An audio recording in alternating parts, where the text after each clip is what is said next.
പാലക്കാട് ജില്ലയിൽ UDF 7 seat നേടുമെന്ന് VK Sreekandan MP.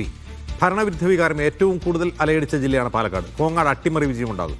ഒരു വീട്ടിൽ തന്നെ MPയും MLAയും ഉണ്ടായാൽ അത്ഭുതപ്പെടേണ്ടതില്ല. നിലവിൽ MLA ആകുന്നയാൾ തന്നെ മുഖ്യമന്ത്രിയാകണമെന്ന് നിർബന്ധമില്ലെന്നും VK ശ്രീകണ്ഠൻ പറഞ്ഞു. ശ്രീകണ്ഠൻ MP പാലക്കാട് മണ്ഡലത്തിൽ കോൺഗ്രസ് മികച്ച വിജയം നേടുമെന്നാണ്.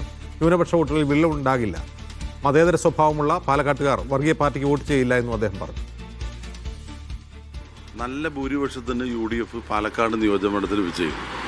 തുടക്കത്തിൽ ചില ആശങ്കകളൊക്കെ പലരും പ്രകടിപ്പിച്ചെങ്കിലും ആദ്യഘട്ടത്തിൽ തന്നെ മുന്നേറിയ രമേശ് പിഷാരടി അവസാന റൗണ്ടിലെത്തുമ്പോഴേക്കും കഴിഞ്ഞ ഭൂരിപക്ഷത്തിനോടൊപ്പം എത്തും. ബൈ ഇലക്ഷനിലുണ്ടായിട്ടുള്ള ഒരു ഭൂരിപക്ഷത്തിനടുത്ത് തന്നെ നല്ല കംഫർട്ടബിൾ മെജോറിറ്റിയിൽ തന്നെ പാലക്കാട് അസംബ്ലി മണ്ഡലം UDF നിലനിർത്തും. 10 വർഷത്തെ ഭരണവിരുദ്ധ വികാരം കൃത്യമായി പ്രതിഫലിച്ച ഒരു ജില്ലയാണ് പാലക്കാട് ജില്ല.